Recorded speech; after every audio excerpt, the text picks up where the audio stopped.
Abra, por favor, querido, em Tiago, no capítulo 1, dos versículos 22 a 25. Eu queria concluir, irmãos, isso hoje, mas não é possível, tá bom? Eu tenho uma palavra, querido, para ministrar hoje, que eu considero, assim, de uma importância, sabe? Essa palavra de Tiago, irmãos, eu pensei em simplificar ela, né? Ela é simples, na verdade. Eu pensei em encurtar ela. Obrigado. Mas não dá, irmãos. Queridos, eu não sei se vocês já observaram, eu não sei se vocês prestam atenção. As promessas do cristianismo para o povo de Deus são coisas assim espetaculares. Promessa da presença de Deus, a promessa da bênção de Deus, a promessa de Deus estar conosco, entendeu? De Deus caminhar conosco, de Ele não nos deixar só em nenhum momento, de não nos abandonar em meio às crises que a gente vive. A promessa de bênção, a promessa de prosperidade, são coisas que a gente ouve, querido, ser pregado o tempo todo, né? Principalmente as promessas, a gente ouve o tempo todo. O drama, querido, nosso, é que quase nunca nós atentamos realmente para as condições de se viver as promessas de Deus, de se viver aquilo que é prometido. Em parte porque a maior parte dos pastores transformam em condição quase que única para que você viva as promessas de Deus o fato de você contribuir. É importante? É lógico, irmãos. Né? A Bíblia está aí, o ensino a respeito de contribuição é muito farto.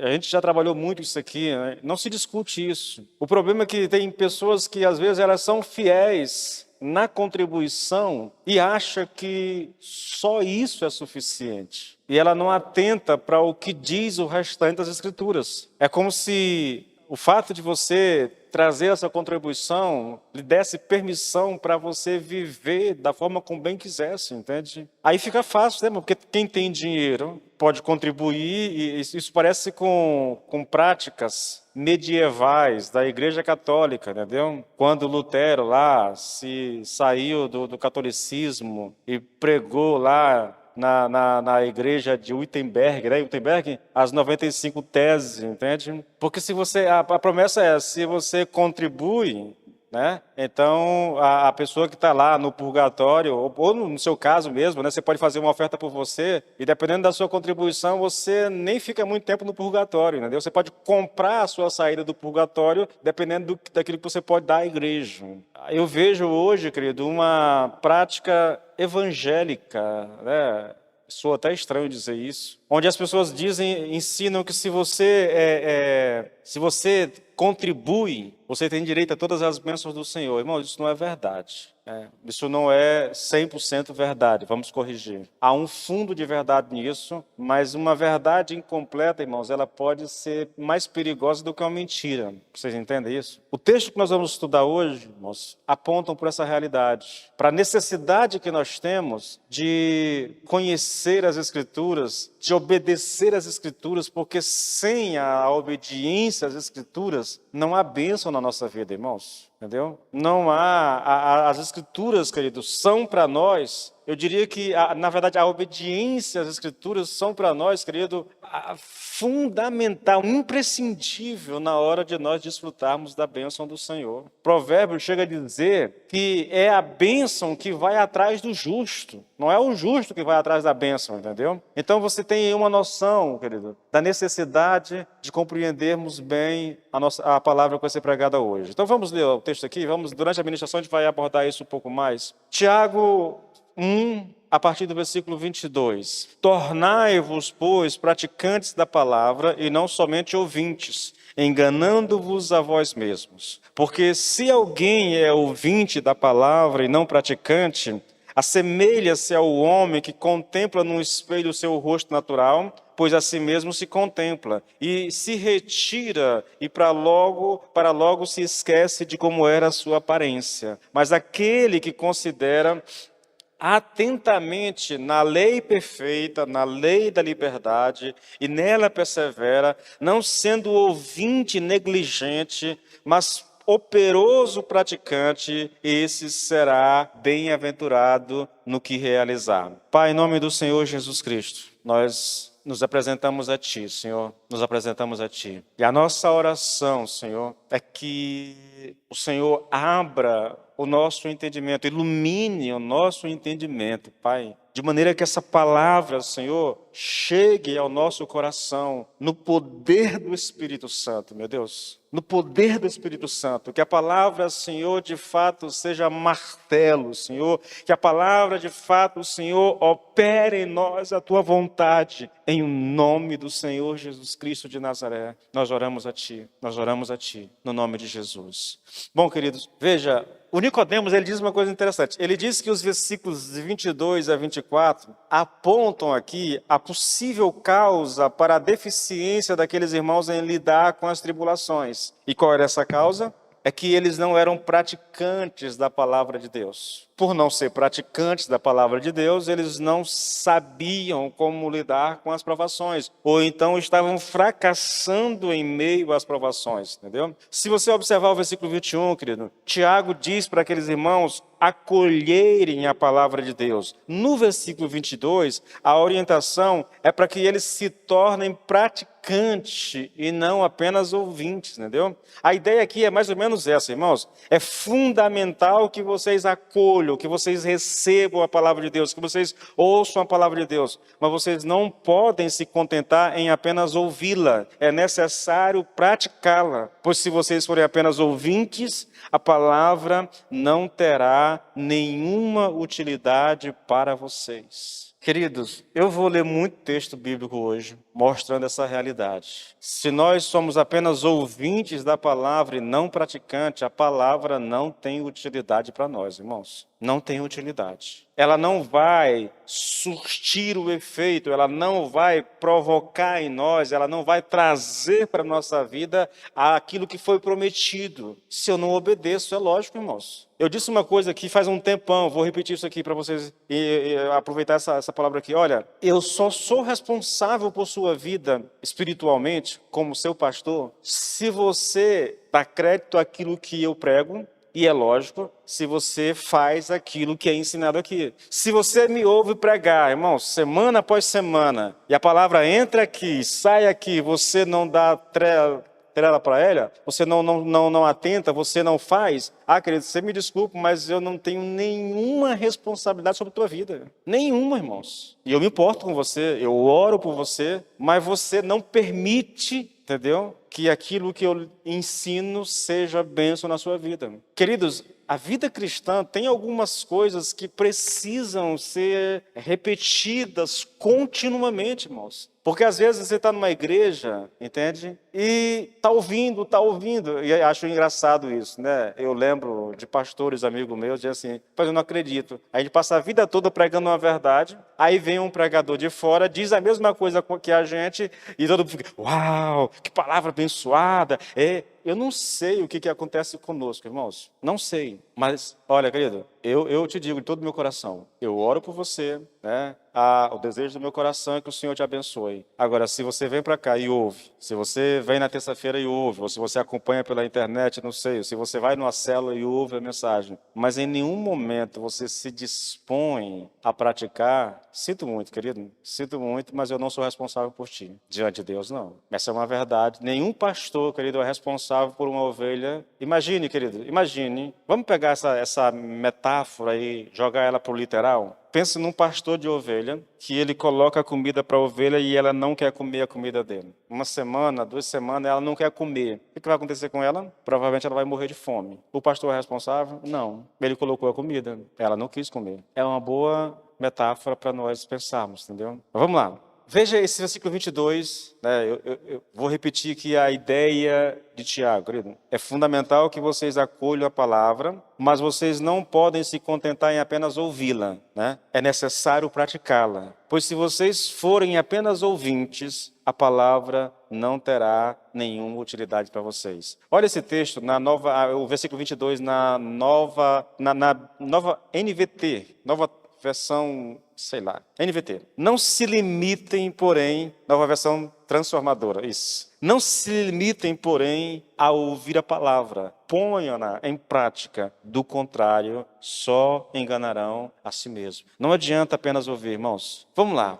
Berkeley, ele é um comentarista liberal, mas ele diz algumas coisas interessantes. Eu gosto porque ele é um dos maiores estudiosos, foi um dos maiores estudiosos do grego, entendeu? Ele diz aqui que Tiago apresenta dois quadros bem vívidos sobre o engano de pensar que só ouvir a palavra é suficiente. Essa é a questão. Essa é a nossa temática de hoje, irmãos. É a ideia de que só ouvir é suficiente, irmãos. O primeiro quadro que ele pinta é o seguinte: em primeiro lugar, fala-nos de um homem que vai a uma reunião da igreja, que ouve ali a leitura e a exposição da palavra, e ele pensa que esse ouvir já o tornou cristão. Tal pessoa se engana acreditando que o simples fato de ir à igreja e ouvir a exposição da palavra é suficiente. Mas convenhamos, irmãos, a maioria de nós não age dessa forma.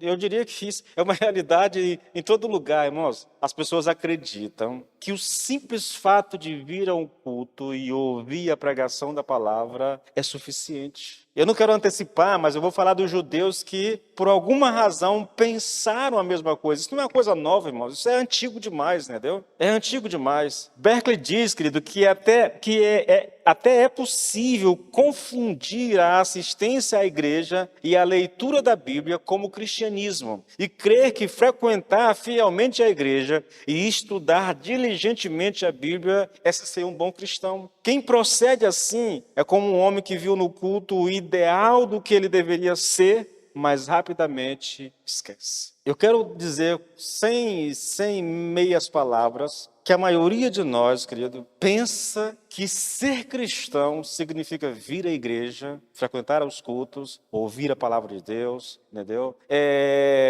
Sim, o que nós praticamos, o dízimo, as ofertas, entendeu? Basicamente isso, irmãos, basicamente isso. Porque, veja, eu tenho tantas palavras, olha a exortação lá, orai sem cessar. E um monte de textos lá dizendo para nós orarmos, mas poucos de nós oramos, entendeu? Poucos de nós temos vida de oração. Parece que dizimar e ofertar é aquilo que há de mais prático, é o mandamento mais prático que nós temos na Bíblia, entendeu? O segundo quadro é o seguinte: é como alguém que se olha num espelho, né? E aí é bom uma informação interessante: os espelhos na época em que esse texto foi escrito, eles não eram de vidro como nós temos hoje, tá? Que dá para ver quase a nossa alma. Não, o espelho era de um metal polido, irmãos. A imagem não era 100% como é hoje, tá bom? Então é como alguém que se olha no espelho e ver a sujeira que mancha o seu rosto, estou citando Berkeley, tá bom? E o emaranhado de sua cabeleira, mas logo se retira da frente do espelho e se esquece de sua aparência e não faz nada para corrigir e melhorar o seu rosto. É um homem que vai, eu vou exagerar um pouco aqui a metáfora, é um homem que vai diante do espelho de manhã, o cabelo está assanhado, ele tem meleca nos olhos, entendeu? Mas ele vai e sai dali e esquece do que viu. E continua com o cabelo descabelado e com meleca no olho, entendeu? Ele olhou, viu que precisava ser corrigido, mas não corrigiu. Irmãos, é exatamente assim com a pregação da palavra de Deus. Ao ouvir a palavra verdadeira, é revelado ao homem o que ele é e o que ele deveria ser. É isso que a palavra faz conosco. Você quer um teste? Um teste? Pense em oração e a Bíblia vai dizer o que ela quer de nós. O que Deus quer de nós. Ele vai apontar ali o homem e a mulher que eu deveria ser no que diz respeito à oração. É ela apontando o que eu deveria ser. E ao mesmo tempo que ela faz isso, ela mostra quem eu sou. Porque se eu tiver a coragem de comparar o que ela pede de mim e o que eu faço, não tem como, querido, você não perceber a distância, entendeu? A cratera que existe entre aquilo que eu sou e aquilo que a Bíblia diz que eu devo ser. Você consegue entender isso? A Bíblia tem, na verdade, irmãos, quando Moisés construiu o tabernáculo, entre o altar de sacrifício e o santo, tinha o santo lugar e o santo dos santos, né? Entre o altar do sacrifício e o santo lugar, para poder entrar no santo dos santos, tinha uma pia, que era chamado de um tanque de lavar as mãos. O sacerdote, ao entrar antes de entrar no santo lugar, ele tinha que se abaixar para lavar as mãos. Dizem os estudiosos, eu não sei, faz sentido o que é dito, mas quando você vai a olhar, você vai, sei lá, se abaixar, você vê o reflexo do seu rosto na água, entendeu? É como se aquela água, é como se ficasse uma mensagem, você se olha na água, o primeiro pensamento que vem é, será que eu estou pronto para entrar no santo lugar? Será que eu estou habilitado para entrar no santo lugar? Porque se eu não tiver, eu posso morrer lá dentro. Entende? A palavra revela quem somos, irmãos. Mas ela não faz só revelar quem somos, ela revela quem nós deveríamos ser. Quem nós deveríamos ser. E o grande desafio nosso, irmãos, é a coragem de se permitir ser sondado pela palavra de Deus, mas não só ser sondado. Ah, Senhor, me perdoe porque eu sei que o Senhor quer isso de mim, mas eu estou aqui muito distante, Senhor, me perdoe e tal. Sim, mas tu vai fazer o que para mudar? Porque se você olhar e se lamentar e pedir perdão e não fizer nada para mudar, sinto muito, mas essa atitude não tem sentido nenhum, irmãos. E ela não tem nenhuma funcionalidade, ela não tem nenhum efeito. Porque o que Deus quer de você, querido, é uma atitude no sentido de você mudar. Vamos lá. Eu citei Berkeley, agora eu vou citar Wisby, também um outro comentarista muito famoso. Ele diz que Tiago menciona 3 erros que as pessoas cometem ao olhar-se no espelho de Deus, que é a palavra, tá bom, querido? Primeiro, ele cita aqui um olhar de relance. Eles olham de relance. Ele cita, muitos cristãos sinceros leem 1 ou mais capítulos da Bíblia por dia, mas trata-se apenas de um exercício religioso do qual não se beneficiam pessoalmente. Se não fizerem essa leitura diária, sua consciência os incomoda. Mas, na verdade, sua consciência deveria incomodá-las porque leem a Bíblia de modo descuidado. Uma leitura superficial das Escrituras jamais revelará, querido, nossas necessidades mais profundas. E aqui, irmãos, eu temo uma coisa. Eu tenho insistido com vocês, né? A gente vem falando sobre isso. Leiam a Bíblia. Inclusive, eu acho que tem muita esse ano, pouca gente vai ganhar a Bíblia no final do ano, né? Porque se depender daquilo que eu estou vendo no grupo de leitura bíblica lá, pouquíssimas pessoas estão lendo as Escrituras, entendeu?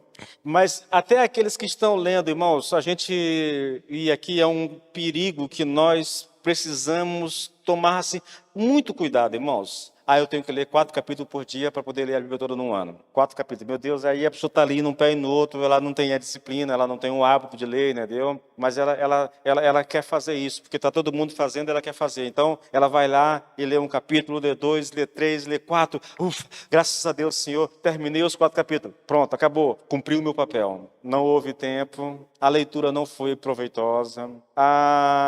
Quem lê por mera obrigação, querido, dificilmente vai usufruir alguma coisa. Eu sei que Deus é misericordioso, Ele pode em algum momento falar com a pessoa, mas não é esse o espírito que a gente quer que você leia a Bíblia. Não é com esse espírito que deve ser lida as Escrituras, irmãos. Eu sei que nós precisamos criar hábito, e hábito se cria com disciplina, com obrigação, entendeu?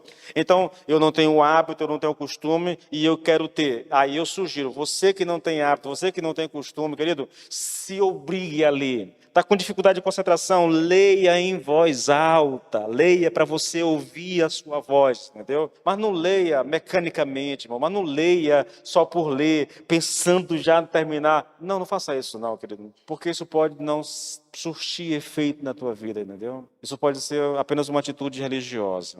Lê de relance, lê com descuido, entendeu? Lê sem interesse, lê sem vontade, entendeu? Lê por ler, não é muito legal, querido. A segunda coisa, irmãos, esquecem do que veem, né? É o segundo perigo. Como já foi dito, a palavra mostra o que o homem é e o que ele deveria fazer para mudar. Mas por não praticar o que aprendeu, tal pessoa esquece do que viu.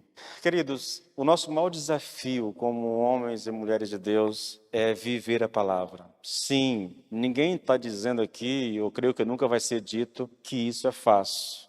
Não é fácil, irmãos, não é fácil. Mas é o que Deus espera de nós. É o que Deus quer que nós façamos. Que a gente vá ajustando a vida à palavra, irmãos. e não tratar a Bíblia como um livro qualquer. Eu tenho dito isso para algumas pessoas, querido. Não tratem as Escrituras como um livro qualquer. O que está escrito lá é palavra de Deus. Eu disse isso aqui na terça-feira, me parece, eu não sei, eu fui na célula na quarta.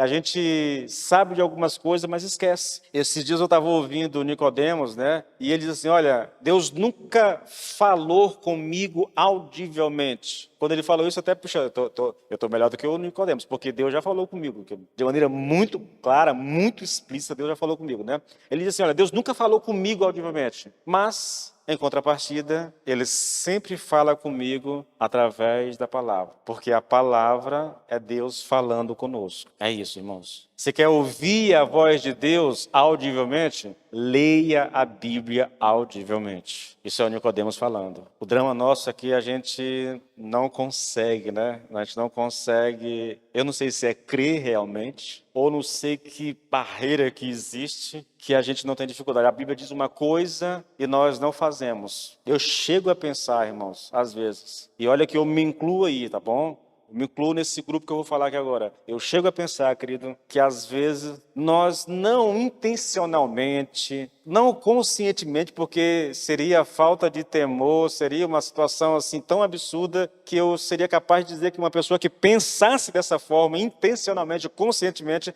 ele não é cristão. Mas eu acho que inconscientemente nós agimos da seguinte forma. Deus diz, faça isso. E nós, inconscientemente, não fazemos. E ao não fazer, eu acredito que uma mensagem é passada no mundo espiritual, querido. O Senhor me perdoe, mas eu acho que eu tenho uma ideia melhor do que a sua. Eu acho que eu tenho um caminho melhor do que o Senhor está apontando aqui para mim. Eu digo inconsciente, mas porque se alguém pensar isso conscientemente, ele não pode ser cristão, querido. Um homem em sã consciência não se acharia mais inteligente, mais sábio do que Deus. Não daria, tá? E, veja, nós estamos falando aqui dos 3 erros, né, que Tiago menciona aqui, que as pessoas cometem ao se olhar no espelho, que é a palavra, olham de relance, esquecem do que houve. E o terceiro erro é não obedecer ao que ordena a palavra, irmãos. Escute isso, querido. Muitos são os que pensam que ouvir é o mesmo que fazer. Eu vou tentar te mostrar isso nas Escrituras, querido. E depois eu vou tentar aplicar isso à nossa realidade, tá bom? Porque eu acredito realmente, irmãos, que essa é uma questão, novamente, é uma questão inconsciente. Escute, querido, escute. Irmãos, deixa eu desafiar você, querido. Será que você se permite sondar o teu coração nesse sentido? Será que você é um daqueles que pensam que ouvir é a mesma coisa que fazer? Pastor, que loucura é essa, pastor? A gente sabe que não é a mesma coisa. Sim, a gente sabe. Mas será que nós não agimos dessa maneira, querido? Citando novamente o texto. Eu vou citar aqui algumas passagens, mas olha só. Sejam praticantes da palavra e não somente ouvintes, enganando a vós mesmos, né? Porque se alguém é ouvinte da palavra e não praticante, assemelha-se ao homem que contempla num espelho o seu rosto natural, né? Pois assim mesmo se contempla e se retira e para logo se esquece de como era a sua aparência. Agora, escute, Romanos 2, 13. Vou começar com 13. Porque os simples ouvidores da lei não são justos diante de Deus, mas os que praticam a lei hão de ser justificados. Por que Paulo está dizendo isso, querido? Porque os judeus pensavam que ouvir a palavra era a mesma coisa que fazer. Olha isso, irmãos. Versículo 17. Você que se diz judeu, se apoia na lei de Deus e se orgulha do seu relacionamento especial com Ele, conhece a vontade de Deus, veja, conhece, sabe o que é certo, porque foi instruído em sua lei, está convencido de que é guia para os cegos, luz para os que estão perdidos na escuridão, considera-se capaz de instruir os ignorantes e ensinar os caminhos de Deus às crianças. Está certo de que a lei de Deus lhe dá pleno conhecimento e verdade. Pois bem, se você ensina aos outros, por que não ensina a si mesmo? Diz aos outros que não roubem, mas roubam. Afirma que é errado cometer adultério, mas você mesmo adultera. Condena a idolatria, mas rouba os objetos do templo. Você que tanto se orgulha de conhecer a lei, desonra a Deus desobedecendo a lei. Os judeus, querido, eram um povo escolhido por Deus, sem sombra de dúvida, descendência de Abraão. Dele eram os profetas, deles eram os sacerdotes, o templo, a lei, promessa gigantesca. Eles tinham o seu culto, eles tinham os seus sacrifícios, eles liam frequentemente a lei nas sinagogas, nos templos, entendeu? E eles achavam que isso era suficiente. Ia a um local de culto, a oferecer o seu culto, ouvia a leitura da lei, e eles achavam que isso era tudo que importava, irmãos. Eles não percebiam que faltavam ainda a prática daquilo que estava escrito, entendeu? Eles achavam que era suficiente ouvir a lei. Assim como muitos de nós hoje, irmãos, muitos de nós hoje, querido, que vêm aos cultos, que vão às células, entendeu? Que ouvem ministrações nas redes sociais, mas pensam que o que importa para Deus é o quanto que você ouve. Eu ouço muita pregação, pastor, eu ouço... Irmãos, escute isso, querido. Pastor, eu leio muito a Bíblia. Tudo isso é bom, querido. É bom ler a Bíblia, né? É bom ouvir a palavra. Mas se não houver, irmãos, escute isso, querido. Se não houver no coração o desejo de viver aquilo que você está aprendendo, se não houver uma disposição para ajustar a sua vida ao que você está aprendendo, e deixa eu te dizer uma coisa, querido, isso diz lá Deus através do profeta Ezequiel, isso é apenas entretenimento, irmãos, entretenimento. Só isso, irmãos, só isso. Pastor, irmãos, dá uma agonia na alma pensar que vir para o culto e ouvir a palavra, querido, é apenas entretenimento para muitas pessoas. E por que é assim? Deus diz, é porque eles ouvem, mas eles não querem fazer, eles não querem praticar. Eles se contentam em ouvir. Repetindo aqui o texto lá, né? O Deus está dizendo para Ezequiel, olha, tu és para esse povo, Ezequiel, ou como um cara que tem uma voz bonita, melodiosa, entendeu? Então eles gostam de vir te ouvir, eles querem saber quais são as novidades, mas eles não têm interesse em mudar. Sabe uma palavra que me choca muito, irmãos? Isso está nos evangelhos, né? A experiência lá da mulher do fluxo de sangue. O Senhor está andando aqui pressionado por uma multidão. De repente ele para e faz uma pergunta que Pedro olha para o Senhor e diz, mas o que você está perguntando? Por que você está perguntando um negócio desse? Senhor, Ele pergunta, quem me tocou, irmãos? Quem me tocou? Pedro olha para Jesus e diz, Senhor, está vendo essa multidão? Eles estão te apertando, te comprimindo. Como é que o Senhor pergunta quem me tocou? Ele diz, não. Alguém me tocou querendo alguma coisa de mim. Alguém me tocou de um modo diferente. Alguém me tocou como quem precisa de um milagre. Irmãos, pelo amor de Deus. E a multidão que o comprimia. Sabe, a leitura que eu faço, é lógico, isso pode estar equivocado, mas na minha cabeça, querido, aquela multidão queria ver qual era o próximo milagre, entendeu? Qual era o próximo, a próxima atração da vez. Aquilo era entretenimento. Cristo curar as pessoas era entretenimento, como é as redes sociais para nós hoje, irmãos. É um passatempo, sabe? É lógico, você pode até desfrutar de um milagre com comida e muitas coisas, mas muita gente seguia a Cristo não porque quisesse alguma coisa dele, não porque tivesse algum interesse pessoal, alguma cura, alguma bênção, não, irmãos, eles queriam apenas ver o que ele poderia fazer logo a seguinte. Entretenimento, querido, entretenimento. E muitos ouvem a palavra de Deus dessa forma. Olha só, querido, Mateus ainda falando daqueles que pensam que ouvir é a mesma coisa que fazer. Mateus 7, 21 em diante. Nem todos que me chamam Senhor, Senhor entrarão no reino dos céus, mas apenas aqueles que de fato fazem a vontade do meu Pai que está no céu. Atente para isso, irmãos. Senhor, Senhor, só aqueles que fazem a vontade do meu Pai, esses entrarão nos céus. Ninguém mais. Versículo 22. No dia do juízo, muitos me dirão, Senhor, Senhor, não profetizamos em Teu nome, não expulsamos demônios em Teu nome, e não realizamos muitos milagres em Teu nome? Eu, porém, responderei, nunca os conheci. Afastem-se de mim, vocês que desobedecem à lei. Estão operando no reino, fazendo sinais e maravilhas, mas são desobedientes à lei, não fazem a vontade do meu Pai, diz Jesus. E não importa o que você faça no reino,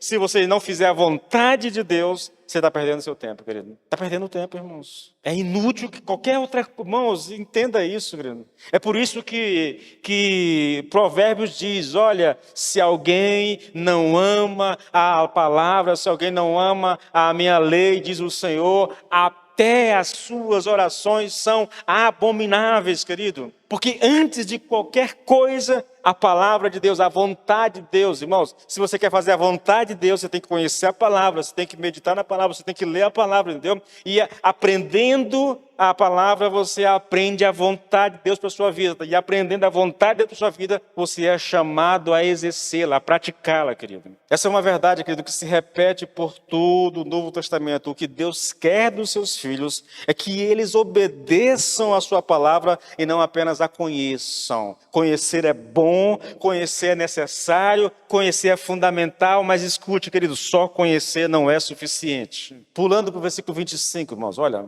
para a gente poder finalizar isso aqui. Mas aquele que considera atentamente, olha o contraste aqui, irmãos. Mas aquele que considera atentamente na lei perfeita, lei da liberdade, e nela persevera, não sendo ouvinte negligente, mas operoso praticante, esse será bem-aventurado no que realizar, ou no que empreender, como algumas traduções trazem. O que nós temos aqui, querido, é um contraste entre os versículos que nós lemos agora há pouco e esse versículo. Enquanto a pessoa dos versículos anteriores era apenas ouvinte, o que nós temos aqui é alguém que pratica aquilo que está aprendendo. Enquanto o outro era um ouvinte negligente, esse é um operoso praticante. Enquanto o ouvinte negligente não obterá nenhum benefício da palavra de Deus, o operoso praticante será bem-aventurado em tudo o que fizer. Em tudo o que fizer.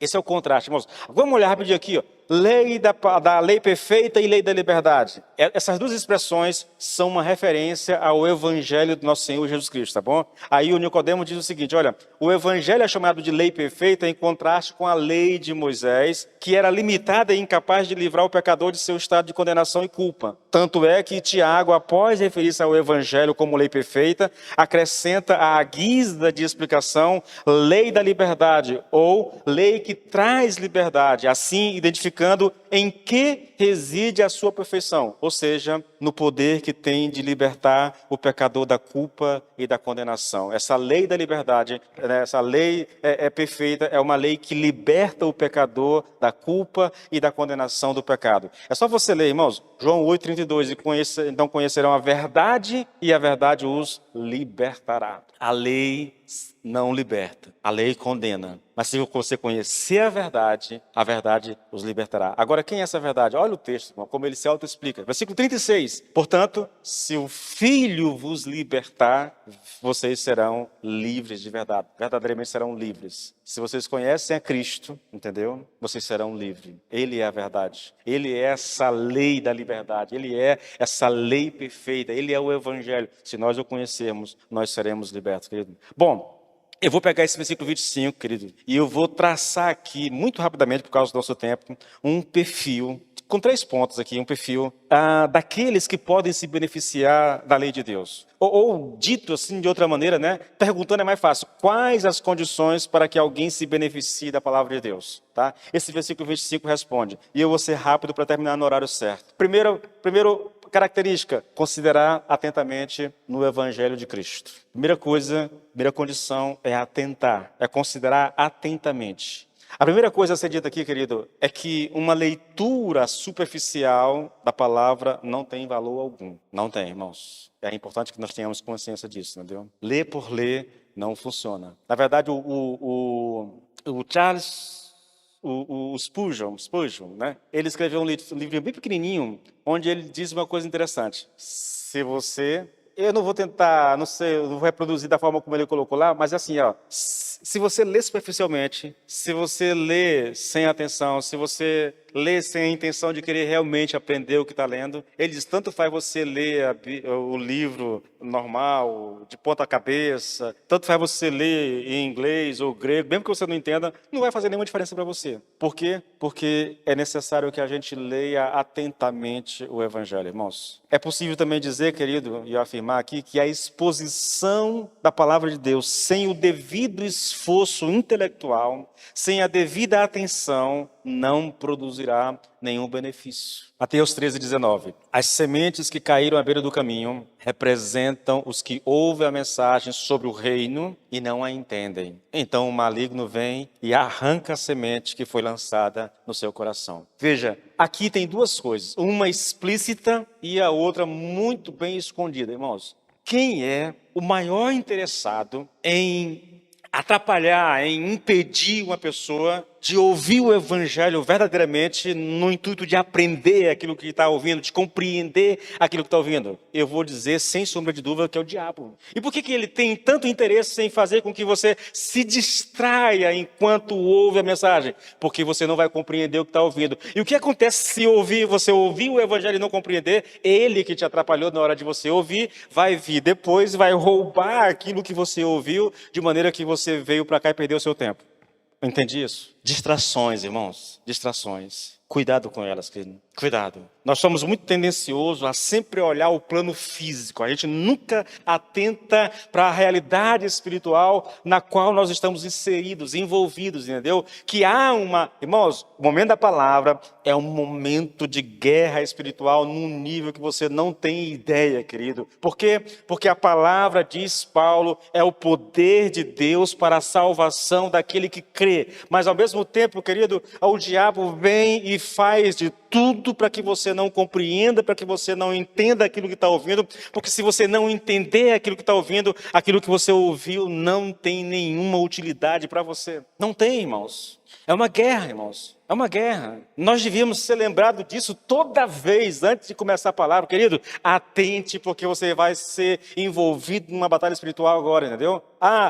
Escute, irmãos, escute. Para muitos de nós, esse momento não passa de entretenimento. Seja porque o diabo está nos atrapalhando, porque o diabo não quer que a gente se concentre e entenda, seja porque você veio para cá sem vontade nenhuma de ouvir, você veio numa expressão da sua religiosidade, entendeu? Mas não veio para cultuar a Deus, não veio para adorar ao Senhor, para ofertar o seu culto ao Senhor. Você não veio para cá para se entregar ao Senhor. Esse é o meu momento com Deus, eu vou aproveitar ao máximo esse tempo com o Senhor. Não, a gente vem apenas como expressão de religiosidade.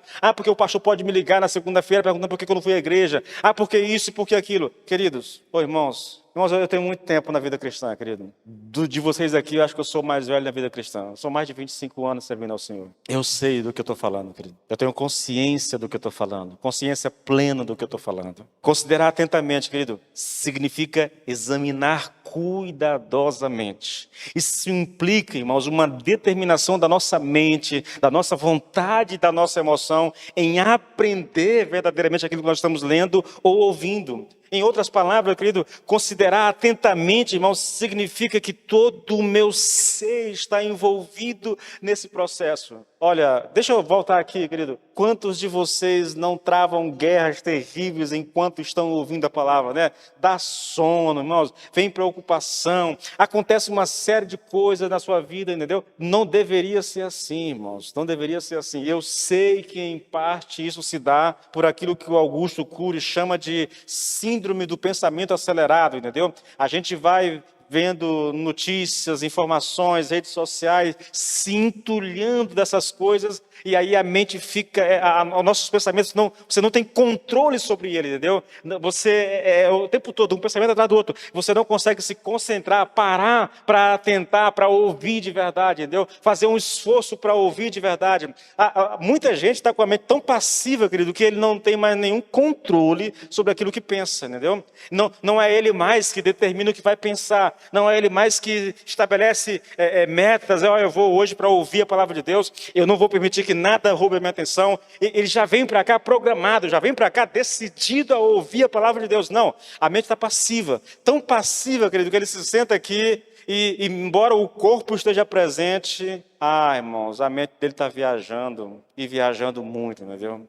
Termina a mensagem, me diga qual foi o texto base da mensagem. Talvez a pessoa nem saiba mais. Ela não reteve nada daquilo que ouviu. Bom, quais as condições para alguém se beneficiar da palavra? Considerar atentamente o Evangelho de Cristo. Segundo, perseverar no Evangelho. Perseverar, querido, significa permanecer e aponta para a ideia de continuar um curso de ação, uma atividade, entendeu? Aqui a questão é a seguinte: não é suficiente examinar cuidadosamente, nós devemos permanecer examinando. Não é fazer algo, querido, por uma semana, um mês, um ano, é fazer sempre, sempre, sempre. Entende? Eu devo ler a palavra hoje, eu devo ler a palavra amanhã, eu devo ler a palavra o mês que vem, o ano que vem, e não importa, irmãos, são 25 anos e todo ano, 1, 2, 3, 4 leituras da Bíblia, e nem isso é suficiente, entendeu? Eu tenho que estudar, porque é assim que funciona, querido. É assim que funciona. Pastor, eu já li a Bíblia toda uma vez, eu não preciso ler novamente. Bom, querido, se você pensa assim, eu vou te dar uma metáfora muito utilizada entre os cristãos. Nós dizemos que ler a Bíblia é como comer, entendeu? Você tem que fazer todos os dias. Porque se você não fizer todos os dias, você morre de fome. E a oração tem a ver com beber. Mas vamos só, se ler a Bíblia como comer, irmãos. Você já almoçou hoje, vai jantar ou jantou, então você não precisa mais comer essa semana, não é certo? Não é assim que funciona?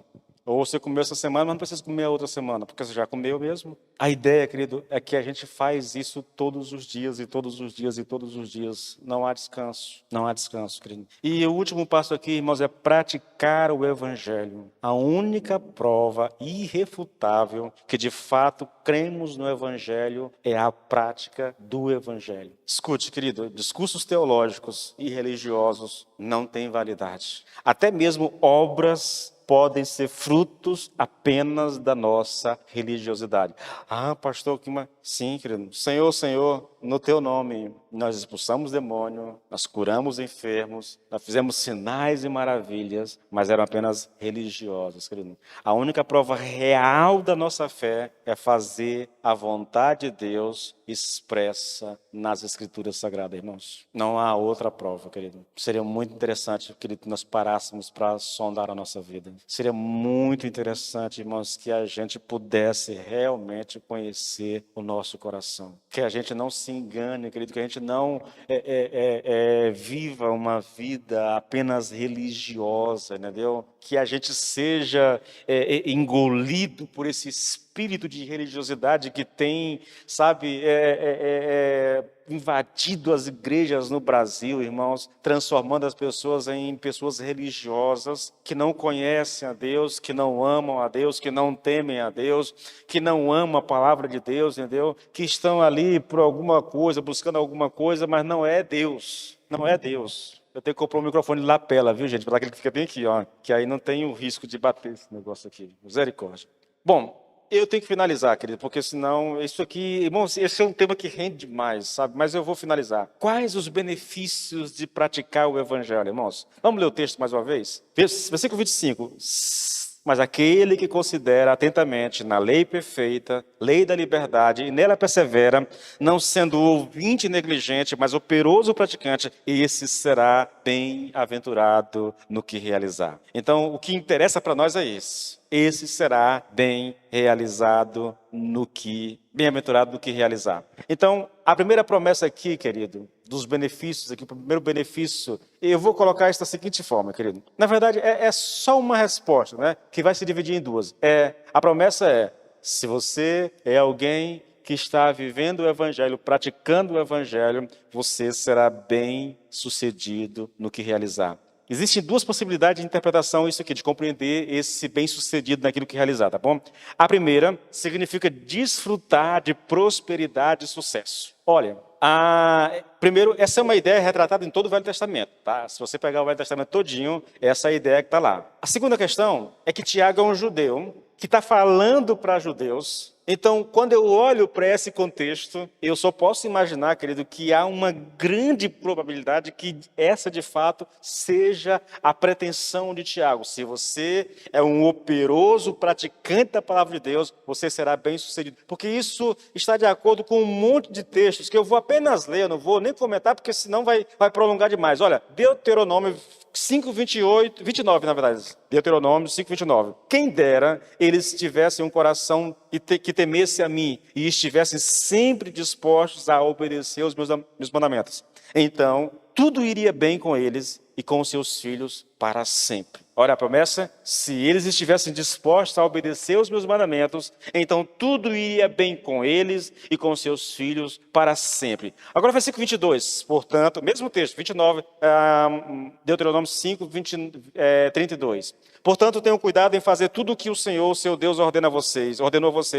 Não se desviem nem para a direita nem para a esquerda, sigam fielmente o caminho que o Senhor, seu Deus, estabeleceu para vocês. Somente assim é que vocês terão vida longa e próspera na terra da qual vocês vão tomar. A promessa é muito clara, irmãos. Se vocês obedecerem os mandamentos que o Senhor deu a vocês, então vocês terão vida longa e próspera na terra que vocês vão entrar. Josué, o texto mais conhecido aqui, Josué 1:6. A partir do 6, na verdade, vai até o 8. Seja forte e corajoso, porque você fará esse povo herdar a terra que sob o juramento prometi dar aos seus pais. Tão somente seja forte e muito corajoso para que você tenha o cuidado de fazer segundo toda a lei que o meu servo Moisés lhe ordenou. Não se desvie dela nem para a direita, nem para a esquerda, para que seja bem sucedido por onde quer que você andar. Não cesse de falar desse livro da lei, pelo contrário, medite nele de dia e de noite, para que você tenha o cuidado de fazer segundo tudo que nele está escrito. Então você prosperará e será bem-sucedido. Lembre-se, Josué é o comandante agora, é o líder da nação de Israel, que vai entrar na terra prometida e vai entrar para guerrear com nações muito mais poderosas, maiores, mais bem habilitadas para guerras do que o povo de Israel. Mas qual é a instrução do Senhor para esse homem? Não é dicas de guerra, armas, treinamento militar, não. Apenas a palavra. Leia, medite de dia e de noite, ensine as pessoas, faça com que as pessoas vivam a palavra, ensine a palavra a elas. E se vocês fizerem isso, nenhuma nação vai permanecer de pé diante de vocês, querido. Esse é o texto.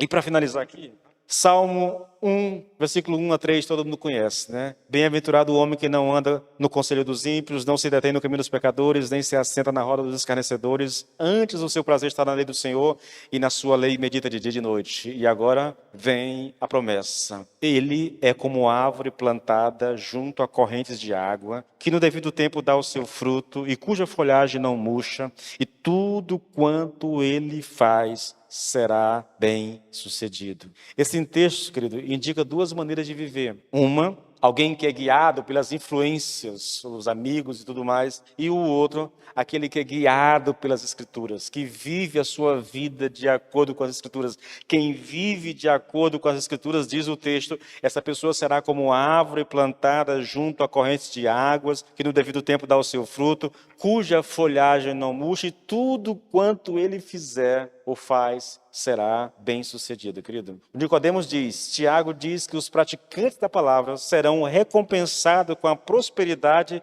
de seus empreendimentos e ações, não somente porque os princípios bíblicos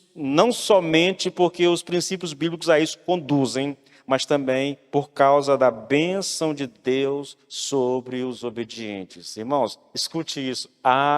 Quando nós somos obedientes, eu não tenho que ficar procurando a bênção, correndo atrás da bênção, subindo um monte atrás de bênção, fazendo campanha em busca de bênção. Quando eu sou obediente, querido, é a bênção que vem atrás de mim, irmãos. Esse é um ensino da palavra de Deus. A segunda forma de interpretar isso aqui, querido, é compreender que essa promessa aqui, né, é como se... A ideia aqui é que Tiago está falando dessa promessa como se ela fosse a promessa de vida eterna. Igual, a gente até pregou isso aqui no próprio texto aqui de Tiago, no versículo 12 do capítulo 1. Nós lemos assim, olha, bem-aventurado o homem que suporta com perseverança a aprovação, porque depois de ter sido aprovado, receberá a coroa da vida, a qual o Senhor prometeu aos que o amam.